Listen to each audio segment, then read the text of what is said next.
Who hosted the అది స్వేరింగ్, అది sorry టీ కాదు, swearing in first black chief of staff in air force. Air force లో chief of staff గా first time ఒక బ్లాక్ పర్సన్ ని అపాయింట్ చేశారు. అయితే ఆ అపాయింట్ చేసే దీంట్లో ఎవరు హోస్ట్ చేశారు అని అడుగుతున్నారు. ఎవరు అంటే డొనాల్డ్ అంబులెన్స్ సౌండా, పోలీస్ సౌండా? Donald Trump. Option C, Donald Trump. Yes madam. US air force, United States air force లో ఇప్పటి వరకు ఎవరు బ్లాక్ ఆఫీసర్ అయితే ఎవరు లేరు. ఫస్ట్ టైం ఒక బ్లాక్ పర్సన్ ని చీఫ్ ఆఫ్ స్టాఫ్ గా అపాయింట్ చేయడం జరిగింది. ఎవరు అపాయింట్ చేశారంటే డొనాల్డ్ ట్రంప్ అపాయింట్ చేశారు. అయితే ఎవరు, అతని పేరేంటి అంటే చార్లెస్ క్యూ బ్రౌన్.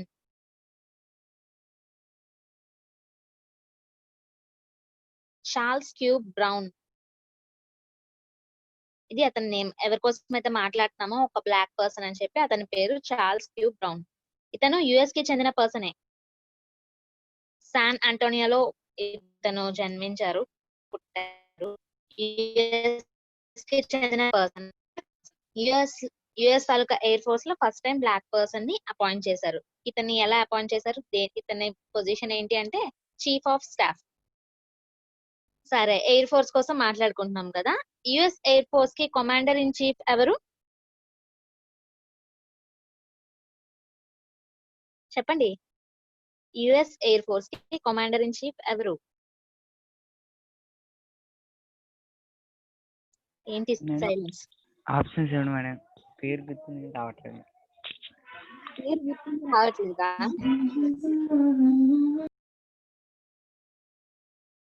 ప్రెసిడెంట్. పేరు గుర్తుంది రావట్లేదు ఏంటి? ఎయిర్ ఫోర్స్ ఎక్కడైనా ఎయిర్ ఫోర్స్ కి కమాండర్ ఇన్ చీఫ్ ఎవరు అంటే ఏ కంట్రీ అయితే ఆ కంట్రీ తాలూకా ప్రెసిడెంటే ఆ కంట్రీలో ఉన్న డిఫెన్స్ ఫోర్సెస్ అన్నిటికీ కూడా కమాండర్ ఇన్ చీఫ్ ఆ కంట్రీ తాలూకా ప్రెసిడెంటే ఉంటారు. అంటే ఓకేనా? Donald Trump. చెప్పండి. యుఎస్ కోసం మాట్లాడుతాం కాబట్టి యుఎస్ ప్రెసిడెంట్ ఎవరు? మ్యూట్ చేయండి, మెసేజ్ చేయండి, చాలా డిస్టర్బెన్స్ వస్తుంది. ఓకే, యుఎస్ కోసం మాట్లాడుతున్నాం కాబట్టి యుఎస్ ప్రెసిడెంట్ ఎవరు? Donald Trump. సో యుఎస్ లో ఎయిర్ ఫోర్స్ కి కానీ, నేవీకి కానీ, ఆర్మీకి కానీ కమాండర్ ఇన్ చీఫ్ ఎవరంటే డొనాల్డ్ ట్రంప్ అవుతారు. అదే మన ఇండియా కోసం మాట్లాడుకుంటే ఇండియాలో నేవీకి కానీ, ఆర్మీకి కానీ, ఎయిర్ ఫోర్స్ కానీ కమాండర్ ఇన్ చీఫ్ ఎవరవుతారు? మన ప్రెసిడెంట్ అవుతారు, రామ్నాథ్ కోవింద్. ఓకేనా? ఏ కంట్రీకైనా డిఫెన్స్ తాలూకా ఏ ఫోర్స్ లోకైనా కమాండర్ ఇన్ చీఫ్ ఆ కంట్రీ తాలూకా ప్రెసిడెంటే ఉంటారు. సరేనా?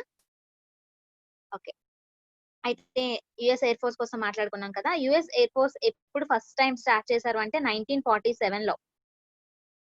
1947 లో స్టార్ట్ చేశారు. దాని తాలూకా హెడ్ క్వార్టర్స్ వచ్చేసి యుఎస్ లో విర్గినియాలో ఉన్నాయి.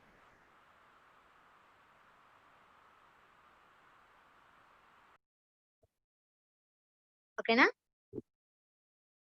అది బిట్. నెక్స్ట్ బిట్ చూద్దాం.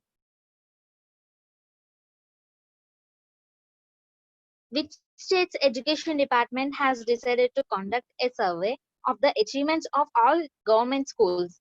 ఏ స్టేట్ లో ఎడ్యుకేషన్ డిపార్ట్మెంట్ వాళ్ళు గవర్నమెంట్ స్కూల్స్ తాలూకా అచీవ్మెంట్స్ పైన ఒక సర్వే కండక్ట్ చేయాలి అని డెసిషన్ తీసుకున్నారు అని అడుగుతున్నారు. ఏ స్టేట్ అంటే ఆప్షన్ 3 పంజాబ్. పంజాబ్ స్టేట్ లో ఎడ్యుకేషన్ డిపార్ట్మెంట్ వాళ్ళు ఈ డెసిషన్ తీసుకున్నారు. ఏంటి ఆ డెసిషన్? ఆ పంజాబ్ స్టేట్ లో ఏవైతే గవర్నమెంట్ స్కూల్స్ ఉన్నాయో plus government aided schools, total అన్ని స్కూల్స్ లో కూడా వాళ్ళ తాలూకా అచీవ్మెంట్స్ ఏంటి. అయితే ఏ టైప్ ఆఫ్ అచీవ్మెంట్స్ అంటే ద క్వాలిటీ ఆఫ్ ఎడ్యుకేషన్ క్వాలిటీకి సంబంధించి వాళ్ళ అచీవ్మెంట్స్ ఏంటి అనే దానిపైన సర్వే అనేది కండక్ట్ చేయబోతున్నారు. అయితే ఎలా కండక్ట్ చేస్తారు, వాళ్ళ క్వాలిటీ ఆఫ్ ఎడ్యుకేషన్ ఎలా తెలుస్తుంది? నార్మల్ గా పిల్లలకి అడిగితే అందరూ బాగానే చెప్తున్నారనే కదా చెప్తారు. అయితే క్వాలిటీ ఎలా తెలుస్తుంది అంటే వాళ్ళ స్టూడెంట్స్ ఎవరైతే ఉన్నారో వాళ్ళందరికీ కూడా ఫస్ట్ స్టెప్ గా ఒక క్విజ్ ని కండక్ట్ చేస్తారు. ఆగస్ట్ లోనే, ఈ మంత్ లోనే ఒక క్విజ్ ని కండక్ట్ చేస్తారు. ఆ క్విజ్ అయిపోయిన తర్వాత ఒక రోజు గ్యాప్ ఉంచేసి, ఒక నైట్ గ్యాప్ ఉంచి నెక్స్ట్ డే మళ్ళీ ఇంకో క్విజ్ ఉంటుంది. 2 క్విజెస్ ఉంటాయి. ఈ క్విజెస్ ని బట్టి స్టూడెంట్స్ పర్ఫార్మెన్స్ బట్టి వాళ్ళు ఈ సర్వే తాలూకా రిజల్ట్ అనేది వాళ్ళు క్యాల్కులేట్ చేసుకుంటారు. ఓకేనా? అయితే ఇందులో మనం దేనికోసం మాట్లాడుకున్నాం? పంజాబ్ స్టేట్ కోసం మాట్లాడుకున్నాం. పంజాబ్ క్యాపిటల్ ఏంటి? Punjab capital Chandigarh. Punjab capital Chandigarh. Punjab chief minister Amarendra Singh. Punjab chief minister Amarendra Singh.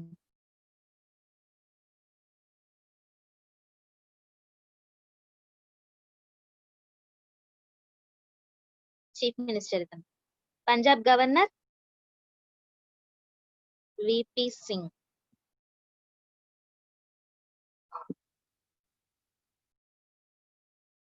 VP Singh Badnore. ఇతను పంజాబ్ కి governor. Punjab chief minister Amarinder Singh. Capital Chandigarh. ఓకేనా. నెక్స్ట్,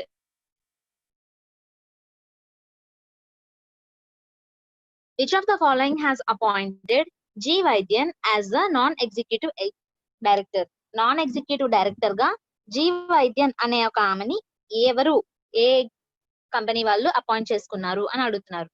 ఏ కంపెనీ అంటే option 4, Geojit financial services limited. Geojit financial services limited అంటే అదొక ఫినాన్స్ సర్వీస్ కంపెనీ. ఈ కంపెనీ వాళ్ళు ఫస్ట్ టైం ఒక లేడీ ఆఫీసర్ ని వాళ్ళకి నాన్ ఎగ్జిక్యూటివ్ డైరెక్టర్ గా పెట్టుకున్నారు. ఆమె పేరు ఏంటి అంటే జి వైద్యన్. ఈమె ఇంతకు ముందు ఇండియన్ జనరల్ ఇన్సూరెన్స్ ఇండస్ట్రీలో కూడా ఫస్ట్ లేడీ ఆఫీసర్ గానే వర్క్ చేశారు. ఆమెకి టోటల్ గా 36 years ఎక్స్పీరియన్స్ ఉంది. సో ఆమెని జియోజిత్ ఫినాన్షియల్ సర్వీసెస్ లిమిటెడ్ కి నాన్ ఎగ్జిక్యూటివ్ డైరెక్టర్ గా అపాయింట్ చేస్తున్నారు. ఈ జియోజిత్ ఫినాన్షియల్ సర్వీస్ ఏదైతే ఉందో ఇది 1987 లో ఎస్టాబ్లిష్ చేశారు. కొచ్చిలో ఉంది.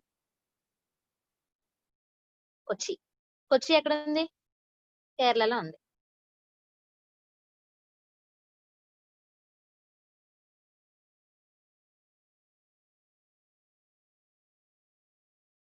సర్వీస్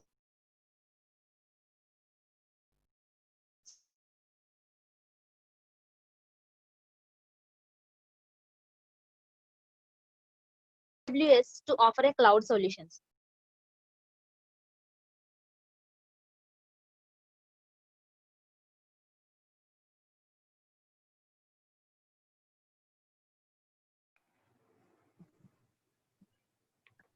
అయితే చూడండి క్వశ్చన్ లో which of the following has signed with AWS to offer a cloud solution? Cloud solutions ని ఆఫర్ చేయడానికి AWS తో ఎవరు పార్ట్నర్షిప్ సైన్ చేసుకున్నారు, అగ్రిమెంట్ ఎవరు సైన్ చేసుకున్నారు అని అడుగుతున్నారు. ఎవరు అంటే ఆప్షన్ 5, భారతి ఎయిర్టెల్. భారతి ఎయిర్టెల్ వాళ్ళు AWS తో అగ్రిమెంట్ సైన్ చేసుకున్నారు. AWS అంటే ఏంటి? Amazon web services.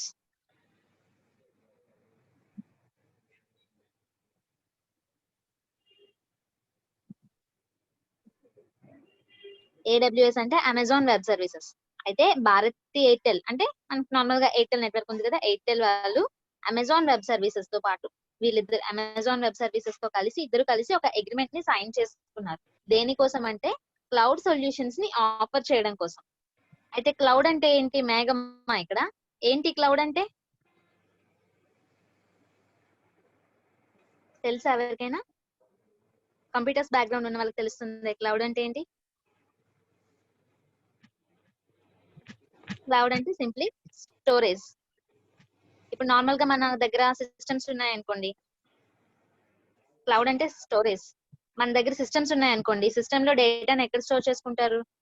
Suppose hard disk లో, హార్డ్ డ్రైవ్ లో స్టోర్ చేసుకుంటాం కదా. అలా కాకుండా ఇంటర్నెట్ ద్వారా మన స్టోరేజ్, మన డేటాని యాక్సెస్ చేసి దాన్ని స్టోర్ చేస్తే దాన్ని క్లౌడ్ అంటారు. ఓకేనా. ఇంటర్నెట్ బేస్ తో మన డేటాని యాక్సెస్ చేసి దాన్ని స్టోర్ చేస్తే దాన్ని క్లౌడ్ అంటారు. సో దీన్నే క్లౌడ్ కంప్యూటింగ్ అని కూడా అంటారు. సో ఈ క్లౌడ్ కి సంబంధించిన సొల్యూషన్స్ ని ఆఫర్ చేయడం కోసం ఎయిర్టెల్ వాళ్ళు అమెజాన్ వెబ్ సర్వీసెస్ తో సైన్ చేయడం జరిగింది. అమెజాన్ వెబ్ సర్వీసెస్ వాళ్ళు కూడా క్లౌడ్ కంప్యూటింగ్ నే వీళ్ళు, అమెజాన్ వెబ్ సర్వీసెస్ తాలూకా మెయిన్ ప్రోడక్ట్ ఏంటి, వాళ్ళు ఏం ప్రొడ్యూస్ చేస్తారు అంటే కస్టమర్స్ కి క్లౌడ్ కంప్యూటింగ్ వెబ్ సర్వీసెస్ ని వీళ్ళు ప్రొవైడ్ చేస్తారు. సో అందుకనే ఎయిర్టెల్ వాళ్ళు అమెజాన్ వెబ్ సర్వీసెస్ తో సైన్ చేసుకున్నారు ఈ క్లౌడ్ సొల్యూషన్స్ కోసం. ఓకేనా. అంటే డేటా స్టోర్ చేసుకోవడం. ఆ డేటా స్టోరేజ్. క్లౌడ్ అంటే డేటా స్టోర్ చేస్తుంది ఇంటర్నెట్ బేస్ తో. ఓకేనా. అయితే ఇక్కడ మనం ఎయిర్టెల్ కోసం మాట్లాడుకున్నాం కదా. భారతీ ఎయిర్టెల్. భారతీ ఎయిర్టెల్ ఎప్పుడు ఎస్టాబ్లిష్ చేశారు? 1995 లో ఎస్టాబ్లిష్ చేశారు. హెడ్ క్వార్టర్స్ న్యూఢిల్లీలో ఉంది. ఓకేనా. Head quarters New Delhi. సిఇఓ ఎవరంటే Gopal Vittal.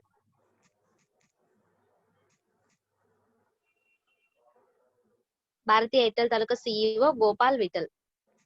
Next AWS. Amazon web services. ఇది 2006 లో ఎస్టాబ్లిష్ చేశారు. దీని సిఇఓ ఎవరంటే యాండీ జెస్సీ.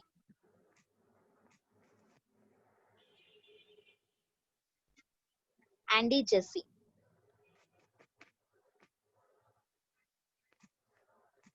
ఓకేనా? నెక్స్ట్,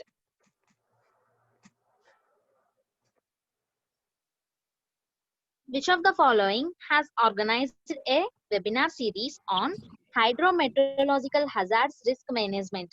హైడ్రోమెట్రోలాజికల్ హజార్డ్స్ రిస్క్ మేనేజ్మెంట్ అంటే ఏంటి అంటే ఈ టైటిల్ తో ఒక వెబినార్ సిరీస్ ని కండక్ట్ చేశారు. ఆర్గనైజ్ చేస్తున్నారు. ఎవరు ఆర్గనైజ్ చేస్తున్నారు అని అడుగుతున్నారు. ఎవరు అన్మ్యూట్ లో ఉన్నారో వాళ్ళు మ్యూట్ చేయండి.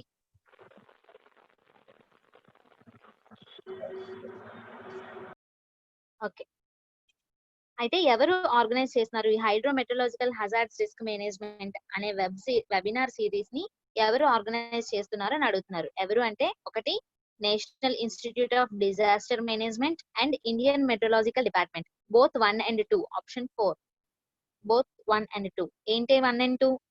National institute of disaster management NIDM, next Indian meteorological department, దీన్ని IMD అంటారు. Indian meteorological department and national institute of disaster management, వీళ్ళు ఈ 2 డిపార్ట్మెంట్స్ కలిపి ఈ వెబినార్ సిరీస్ ని ఆర్గనైజ్ చేస్తున్నారు. ఈ వెబినార్ సిరీస్ ఎన్ని డేస్ ఉంటాయంటే 4 వెబినార్స్, 4 సెషన్స్ ఉంటాయి. ఈ 4 సెషన్స్ లో హైడ్రోమెట్రోలాజికల్ హజార్డ్స్ యొక్క రిస్క్ ని మేనేజ్ చేయడం కోసం, దాన్ని తగ్గించడం కోసం, రెడ్యూస్ చేయడం కోసం ఈ వెబినార్ అనేది జరుగుతుంది. ఓకేనా? అర్థమైందా? అయితే ఇందులో మనం NIDM కోసం, IMD కోసం మాట్లాడుకున్నాం. NIDM అంటే ఇది ఎప్పుడు ఎస్టాబ్లిష్ చేశారు? National institute of disaster management. అంటే ఏంటి డిజాస్టర్ మేనేజ్మెంట్ అంటే ఏంటి? నేచురల్ గా ఏమైనా డిజాస్టర్స్ వచ్చేటప్పుడు దాన్ని మేనేజ్ చేయడానికి ఒక ఇన్స్టిట్యూట్ ఉంది. ఆ ఇన్స్టిట్యూట్ ఇది national institute of disaster management. ఇది 1995 లో ఎస్టాబ్లిష్ చేశారు. దీని ప్రెసిడెంట్ ఎవరంటే హోమ్ మినిస్టర్. మన ఇండియాకి హోమ్ మినిస్టర్ హెడ్ క్వార్టర్ ఎక్కడ ఉంది madam?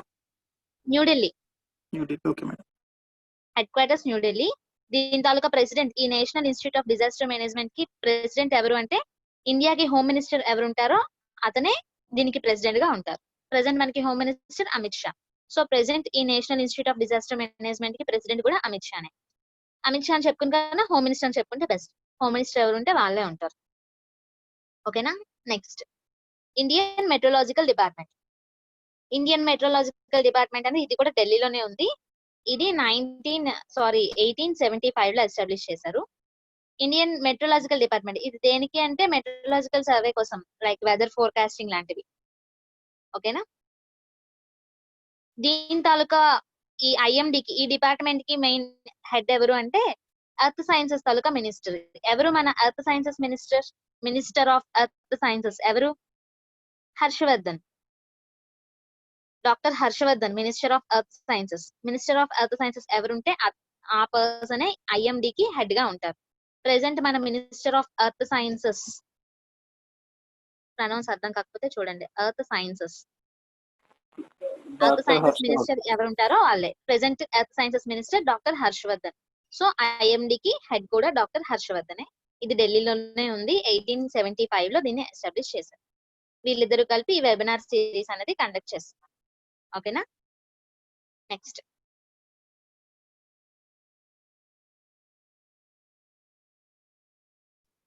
RBI governor has announced that the key repo rate has kept unchanged at how much percentage?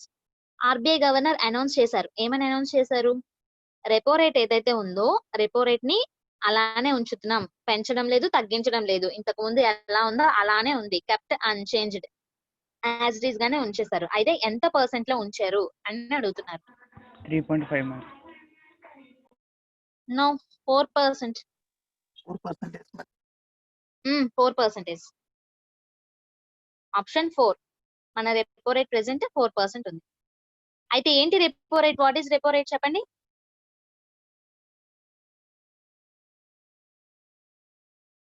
చెప్పండి, రెపో రేట్ తెలుసా తెలీదా? ఇంట్రెస్ట్. ఏం ఇంట్రెస్ట్? ఓకే, ఇంట్రెస్ట్ దేనికి?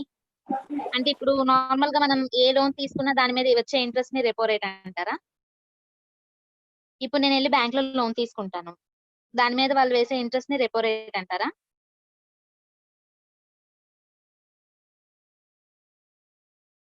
క్లియర్ గా చెప్తాను. పర్ మంత్ కి ఎంత కట్టాలని ఉంటది కదా, అవును, దాన్నే కదా ఇంట్రెస్ట్ అంటారు. దాన్ని కట్టకపోతే మళ్ళీ దాని మీద ఇంట్రెస్ట్ వేస్తారు. ఇంట్రెస్ట్ మీద ఇంట్రెస్ట్ దాన్ని చక్రవడ్డీ అంటారు. ఇంగ్లీష్ లో దాన్ని సింపుల్ ఇంట్రెస్ట్, కాంపౌండ్ ఇంట్రెస్ట్ అని అంటారు.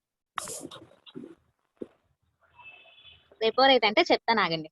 బ్యాంక్స్ కి అప్పిచ్చేదాన్ని మేడం. చెప్పండి. బ్యాంక్స్ కి ఆర్బీఐ అప్పు ఇచ్చేదాన్ని రెపో రేట్ అంటారు. అప్పు ఇస్తే దాని మీద ఉన్న ఇంట్రెస్ట్ ని చెప్తాను చూడండి. ఇప్పుడు Ma'am, మనకి ఏదైనా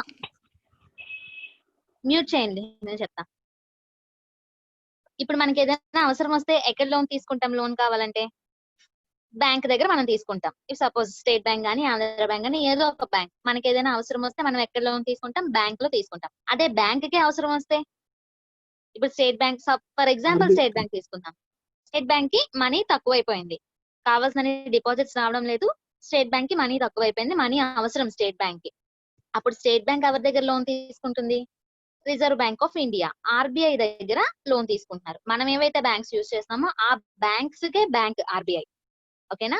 సో ఇప్పుడు స్టేట్ బ్యాంక్ ఆర్బీఐ దగ్గర లోన్ తీసుకుంటుంది. సరే, ఆర్బీఐ లోన్ ఇస్తుంది, బానే ఉంది. లోన్ ఇచ్చినప్పుడు ఆర్బీఐ కూడా ఇంట్రెస్ట్ తీసుకుంటుంది కదా. ఆ ఇంట్రెస్ట్ ఏదైతే తీసుకుంటుందో దాన్ని, అంటే reserve bank of India normal banks దగ్గర ఏదైతే ఇంట్రెస్ట్ తీసుకుంటుందో ఆ ఇంట్రెస్ట్ రేట్ నే రెపో రేట్ అంటారు. అందరూ తీసుకునే ఇంట్రెస్ట్ రేట్ వేరు, బ్యాంక్ దగ్గర నుంచి ఆర్బీఐ తీసుకునే ఇంట్రెస్ట్ రేట్ వేరు. బ్యాంక్ దగ్గర నుంచి ఆర్బీఐ తీసుకునే రేట్ నే రెపో రేట్ అంటారు. ఓకేనా? ఇది ఎప్పుడు ఓవర్ నైట్ బేసిస్ ఉంటుంది. ఒక రాత్రికి మాత్రమే ఆ టైం గ్యాప్ వీళ్ళు లోన్ అనేది ఇస్తారు, ఎక్కువ కాలం ఇవ్వరు. అదే ఎక్కువ డేస్ ఉన్నది మనలాగా సంవత్సరం 2 సంవత్సరాలు అంటే ఇవ్వరు. రెపో రేట్ ఎప్పటికీ కూడా ఓవర్ నైట్ బేసిస్, ఒక నైట్ కి ఇంట్రెస్ట్ 4% ఇంట్రెస్ట్ పే చేయాలి. ఓకేనా? అదే రెపో రేట్ అంటారు. అయితే అది ఇంతకు ముందు 4% ఉండేది, ఇప్పుడు కూడా 4% ఉంచేశారు, ఏ మాత్రం మార్పులు చేయలేదు. అయితే ఈ రెపో రేట్ ని ఇంట్రడ్యూస్ చేసింది 2000 లో ఇంట్రడ్యూస్ చేశారు, 2000 ఇయర్ లో. అప్పటి నుంచి ఇప్పటి వరకు 2020 వరకు, ఈ 20 years లో ఇంతవరకు ఎప్పుడు ఇంత తక్కువ 4% అనేది చాలా తక్కువ ఇంట్రెస్ట్ రెపో రేట్. ఇంతవరకు ఇంత తక్కువ రెపో రేట్ ఎప్పుడు లేదు, ఇదే ఫస్ట్ టైం. 2000 వరకు ఉన్న రెపో రేట్ పర్సంటేజ్ ఏదైతే ఉందో అన్ని పర్సన్స్ లోకి ఈ 4% అనేది తక్కువ రెపో రేట్. ఓకేనా? నెక్స్ట్, ఇది ఎవరు అనౌన్స్ చేశారు? ఆర్బీఐ గవర్నర్ అనౌన్స్ చేశారు. ఆర్బీఐ గవర్నర్ ఎవరు? Shaktikanta Das. Shaktikanta Das. RBI governor Shaktikanta Das.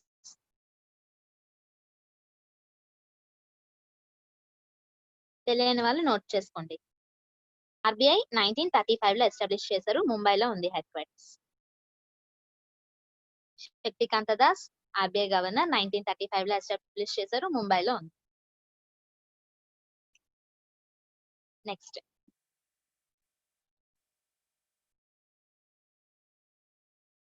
As per the statement by Tamil Nadu chief minister, Tamil Nadu chief minister ఇచ్చిన స్టేట్మెంట్ ప్రకారంగా ఏ food park will be set up in which district, ఏ డిస్ట్రిక్ట్ లో ఫుడ్ పార్క్ ని సెటప్ చేస్తున్నారు అని అడుగుతున్నారు. ఫుడ్ పార్క్ ని ఎక్కడ, ఏ డిస్ట్రిక్ట్ లో సెటప్ చేస్తున్నారు అంటే ఆన్సర్ ఆప్షన్ 4, దిండుగల్. దిండుగల్ అనే డిస్ట్రిక్ట్ లో ఒక ఊరు ఉంది. ఆ ఊరు పేరేంటంటే రాస్తాను, చూసుకోండి.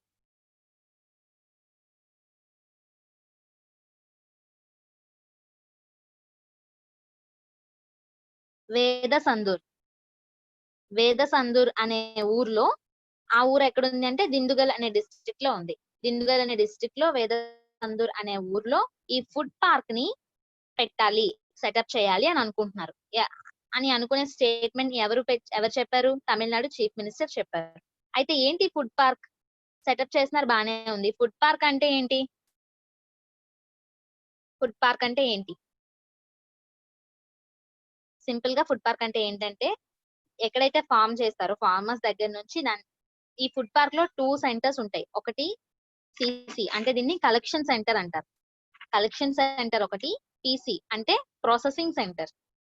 Collection centre and processing centre. Food park లో ఈ 2 సెంటర్స్ ఉంటాయి. ఈ సెంటర్స్ లో ఏం చేస్తారు? కలెక్షన్ సెంటర్ అంటే ఫార్మర్స్ దగ్గర నుంచి ఫుడ్ ఐటమ్స్ వాళ్ళు ఏదైతే పండిస్తున్నారో ఆ పంటనంతా కూడా కలెక్ట్ చేసుకుంటారు కలెక్షన్ సెంటర్ లో.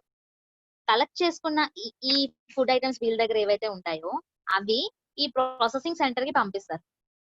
ప్రాసెసింగ్ సెంటర్ లో దానిపైన సర్టెన్ ఆపరేషన్స్ అంటే దాని స్టోరేజ్ లో కోల్డ్ స్టోరేజ్ వేరేగా, వామ్ స్టోరేజ్ వేరేగా, ఏది ఎక్కడ స్టోర్ చేయాలో అలాంటి ప్రదేశాల్లో స్టోర్ చేసి దాన్ని ప్రిజర్వ్ చేసుకునే కొన్ని రోజులు దానికి ఎంతకాలం పర్టికులర్ ఫుడ్ ఐటమ్ కి ఎంతకాలం పీరియడ్ ఉంటే అవి బాగుంటాయో అంత పీరియడ్ వరకు అవి ఉండేలాగా ప్రిజర్వ్ చేసుకునేలాగా దాన్ని అలా ప్రాసెస్ చేసి వాటిని మార్కెట్ కి అందజేస్తారు. ఈ ప్రాసెస్ ఏదైతే ఉందో ఈ ప్రాసెస్ మొత్తం కూడా ఈ ఫుడ్ పార్క్ లో జరుగుతుంది. ఇంతకు ముందు సెపరేట్ గా ఉండేవి. ఇప్పుడు బయట చాలా దగ్గర ఇవన్నీ సెపరేట్ గానే జరుగుతాయి. కాకపోతే ఇది గవర్నమెంట్ ఆఫ్ ఇండియా వాళ్ళు పెట్టిన స్కీమ్ ఈ ఫుడ్ పార్క్ అనేది. ఈ స్కీమ్ లో ఏంటంటే ఇవన్నీ కూడా ఒకే దగ్గర జరిగేలాగా ఈ ఫుడ్ పార్క్స్ లో అరేంజ్ చేసుకుంటున్నారు. ఓకేనా? ఇప్పుడు ఈ తమిళనాడులో ఏదైతే అరేంజ్ చేయాలనుకుంటున్నారో దీనికి 10 ఎకర్ ల్యాండ్ ప్రిమిసెస్ లో ఇది అరేంజ్ చేస్తున్నారు. 10 ఎకర్స్ లో. ఓకేనా? అయితే తమిళనాడు కోసం మాట్లాడుకున్నాం కదా. తమిళనాడు చీఫ్ మినిస్టర్ ఎవరు? K Palaniswami. K Palaniswami. Very good. Tamil Nadu capital? Chennai. Chennai. Tamil Nadu governor? Banwarilal Purohit.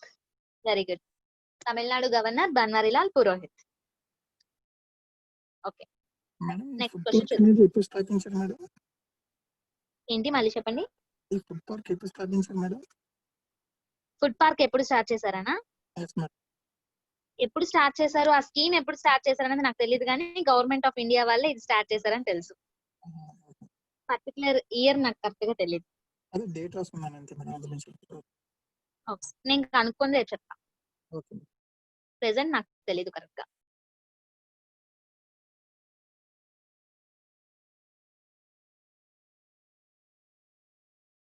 Who has been appointed as the Lieutenant Governor of J&K? Jammu and Kashmir కి లెఫ్టినెంట్ గవర్నర్ గా ఎవరిని అపాయింట్ చేశారు అని అడుగుతున్నారు. ఎవరిని అపాయింట్ చేశారంటే very good. Manoj option Sinha. 3 Manoj Sinha. Manoj సిన్హాని జమ్మూ అండ్ కాశ్మీర్ కి లెఫ్టినెంట్ గవర్నర్ గా అపాయింట్ చేశారు. ఇంతకు ముందు ఎవరు ఉండేవాళ్ళు? ఇంతకు ముందు మనోజ్ సిన్హా కంటే ముందు ఎవరు ఉండేవాళ్ళు? ముర్ము, గిరీష్ చంద్ర ముర్ము.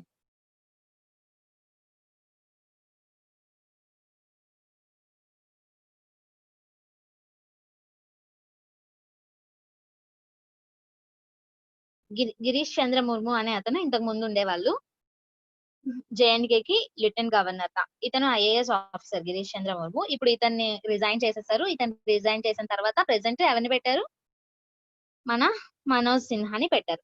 మనోజ్ సిన్హా కాదు, మనోజ్ సిన్హాని పెట్టారు. అయితే ఎవరి మనోజ్ సిన్హా? ఇంతకు ముందు ఏం చేసేవాళ్ళు ఇతను? మనోజ్ సిన్హా అంటే ఇతను పార్లమెంటరీ కాన్స్టిట్యుయెన్సీ అంటే ఎంపీ, ఒకటి ఏదైనా డిస్ట్రిక్ట్ కి ఎంపీగా ఉంటే పార్లమెంటరీ కాన్స్టిట్యుయెన్సీ అంటారు. ఈస్టర్న్ ఉత్తరప్రదేశ్ లో గాజీపూర్ అనే డిస్ట్రిక్ట్ కి ఎంపీగా ఉండేవాళ్ళు. లోక్సభ మెంబరా? ఓకేనా? ఇప్పుడు జమ్మూ అండ్ కాశ్మీర్ కి లెఫ్టినెంట్ గవర్నర్ గా అపాయింట్ చేశారు. అయితే ఎవరు అపాయింట్ చేశారు ఇతన్ని, మనోజ్ సిన్హాని? JNK కి లెఫ్టినెంట్ గవర్నర్ గా ఎవరు అపాయింట్ చేశారు? ప్రెసిడెంట్. యూనియన్ టెరిటరీస్ దేనికైనా సరే లెఫ్టినెంట్ గవర్నర్ ని ఎవరు అపాయింట్ చేస్తారు? ప్రెసిడెంట్ అపాయింట్ చేస్తారు. ఎవరు మన president? Ramnath Kovind. Ramnath Kovind. Okay, very good. Next. Which of the following has appointed Bhavesh Gupta as CEO of its lending business? A company వాళ్ళు వాళ్ళ లెండింగ్ బిజినెస్ కి ఈ భవేష్ గుప్తా అనే అతన్ని CEO గా అపాయింట్ చేశారు అంటే answer option 4 195 communications limited. 195 communications limited వాళ్ళ లెండింగ్ బిజినెస్ కి, వాళ్ళ లెండింగ్ బిజినెస్ ఏంటి? 195 కమ్యూనికేషన్ లిమిటెడ్ తాలూకా బిజినెస్ ఏంటంటే పేటిఎం. పేటిఎం తాలూకా ఓనర్ ఎవరంటే 195 కమ్యూనికేషన్స్ లిమిటెడ్. ఓకేనా. ఈ 195 కమ్యూనికేషన్స్ లిమిటెడ్ అనేది 2000 లో ఎస్టాబ్లిష్ చేశారు, న్యూఢిల్లీలో ఉంది. వీళ్ళు ఓనర్షిప్ తీసుకున్న పేటిఎం ఏదైతే ఉందో దీన్ని 2010 లో ఎస్టాబ్లిష్ చేశారు, ఇది నోయిడాలో ఉంది. ఓకేనా. అయితే ఈ 195 కమ్యూనికేషన్ ఏదైతే ఉందో ఈ 195 కమ్యూనికేషన్ లో లెండింగ్ బిజినెస్ కి సిఇఓగా భవేష్ గుప్తాని రీసెంట్ గా అపాయింట్ చేశారు. ఇది కాకుండా పేటిఎం సిఇఓ కూడా రీసెంట్ గానే అపాయింట్ చేశారు. పేటిఎం కి వెల్త్ మేనేజ్మెంట్ సిఇఓగా, పేటిఎం తాలూకా వెల్త్ మేనేజ్మెంట్ సిఇఓగా వరుణ్ శ్రీధర్ అనే అతన్ని అపాయింట్ చేశారు. వరుణ్ శ్రీధర్. ఓకేనా. వీళ్ళిద్దరిని కూడా అంటే కొంచెం గ్యాప్ తీసుకుని అపాయింట్ చేశారు, బట్ రీసెంట్ గానే ఫ్యూ డేస్ గ్యాప్ లోనే వీళ్ళిద్దరిని అపాయింట్ చేయడం జరిగింది, భవేష్ గుప్తాని నెక్స్ట్ వరుణ్ శ్రీధర్ని. ఓకేనా. నెక్స్ట్ మేడం పేటిఎం సిఇఓ ఎవరు? పేటిఎం చెప్పాను కదా ఇప్పుడే, వరుణ్ శ్రీధర్. వరుణ్ శ్రీధరే పేటిఎం సిఇఓ. వెల్త్ మేనేజ్మెంట్ అంటే పేటిఎం మొత్తానికి సిఇఓనే వరుణ్ శ్రీధర్. ఓకే.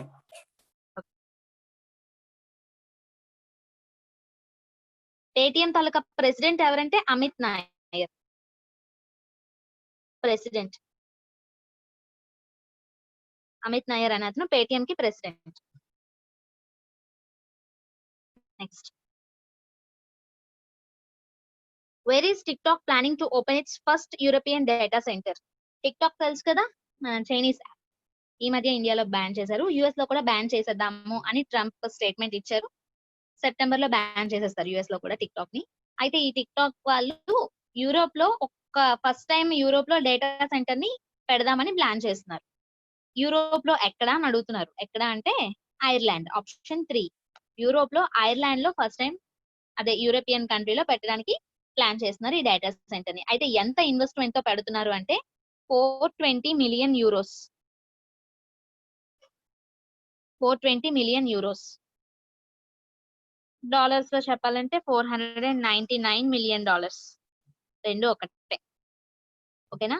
సో ఈ డేటా సెంటర్ ని, టిక్ టాక్ డేటా సెంటర్ ని ఐర్లాండ్ లో పెట్టడం వల్ల ఐర్లాండ్ లో 100 కొన్ని హండ్రెడ్స్ కొత్త జాబ్స్, ఎంప్లాయబిలిటీ అనేది స్టార్ట్ అవుతుందంట, అదే వస్తుంది. అయితే యూరోప్ మొత్తానికి కూడా ఈ ఐర్లాండే ఈ డేటా సెంటర్స్ తాలూకా బిగ్గెస్ట్ హబ్. యూరోప్ కాంటినెంట్ లో ఉన్న అన్ని కంట్రీస్ లో ఐర్లాండ్ లోనే ఎక్కువ డేటా సెంటర్స్ అనేవి ఉన్నాయి. అయితే ఐర్లాండ్ కోసం మాట్లాడుకున్నాం కదా, ఐర్లాండ్ క్యాపిటల్ ఏంటి? Dublin. Ireland capital Dublin. Ireland prime minister ఎవరంటే మైకేల్ మార్టిన్.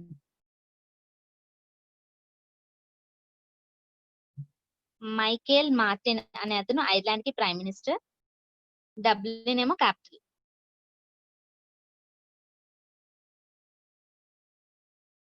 ఓకేనా. ఇది బిట్. నెక్స్ట్, ఇంకొకటి స్లైడ్ లేదు బట్ చెప్తాం అనుకున్నాను. ఏంటంటే అతని నేమ్ ఏంటో మర్చిపోయాను. ఇంగ్లాండ్ తాలూకా క్రికెట్ ప్లేయర్ మార్గన్, అతను రీసెంట్ గా ధోనిని క్రాస్ చేశారు నెంబర్ ఆఫ్ సిక్సెస్ లో. ధోని యాక్చువల్ గా 332, ధోని కెప్టెన్ గా 332 మ్యాచెస్ లో 211 సిక్సెస్ కొట్టారు. అండ్ ఇతను ఇప్పుడు ఇంగ్లాండ్ తాలూకా క్రికెట్ ప్లేయర్ ఎవరైతే మార్గన్ ఉన్నారో ఇతను 163 కెప్టెన్ గా 163 మ్యాచెస్ లో 211 సిక్సెస్ అనేది కొట్టడం జరిగింది. సో ఇతను ధోని రికార్డ్ ని క్రాస్ చేశారు అని చెప్తున్నారు. దాని స్లైడ్ పెట్టలేదు బట్ చెప్పేసాను, యూజ్ అవుతుంది కదా అని. ఓకేనా.